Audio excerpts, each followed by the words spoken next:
Okay, so we're back to our Revit drawing, and I have placed two of my model groups in of the modules that we've created. And I'm going to go ahead and move these to a place where they can line up with our floor plate or our outline of the test fit document. So I just grabbed it up in the top corner, and I'll move it over here. And I have to zoom probably way in until I can get enough sensitivity here. A little confusing about which lines to pick, but I'm going to pick the pink ones. And that's placed. And then it's a pretty easy deal. And you'll notice that my layout's not quite aligning here. I don't think I picked the right floor plate width. And I'm going to just, in this project, I'm just going to do the front facade of the building. I'm not going to concern myself with the backside. I'm really trying to get an idea of the transformation or translation between the two pieces of software, and just get an experience for that, and generally make it a little bit easier for us to do this project efficiently.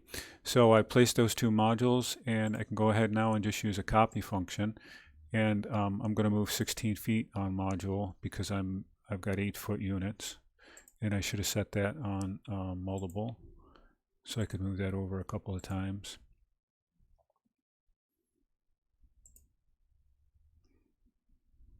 And I won't do all of the layouts of this, but what I'll do is I'll grab all of these model groups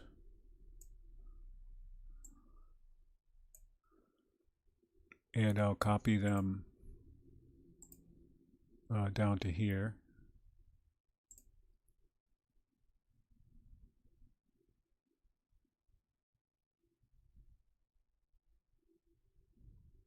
And that's on multiple, so I have to turn that off. And I got to re-grab these now and rotate them into position.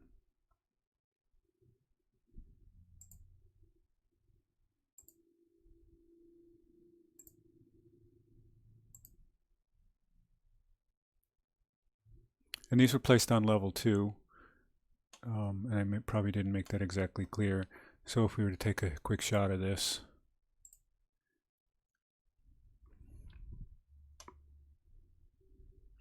you can see we're up above, so we need to do some podium development and set up our levels.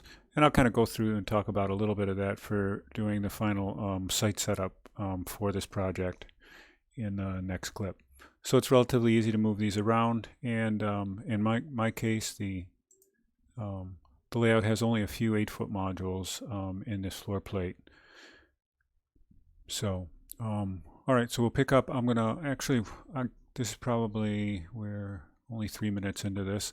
So let's go ahead then and look at the image that I've imported, or the project that I've relatively completed now. This is just another view of it. Okay, so I've added, the shear walls at the stairway areas, and created a podium level. If I went to the south elevation, you'll notice that I haven't done anything more than create the second level, and all the rest are just copied up. There was no need to build any extra levels to this. That's a south elevation. It's not really a very descriptive elevation. I found that just taking the whole floor plate and copying it up, the module depth that you have was pretty fast and efficient. And the other thing I had done was I actually imported from the test fit the base map and layout that it had provided. So if we were to go back out to test fit, just the whole function there was just to do a whole screenshot of just this general area. And you could probably zoom out a little bit here to get a little more context for doing your site development. But this was just a snippet.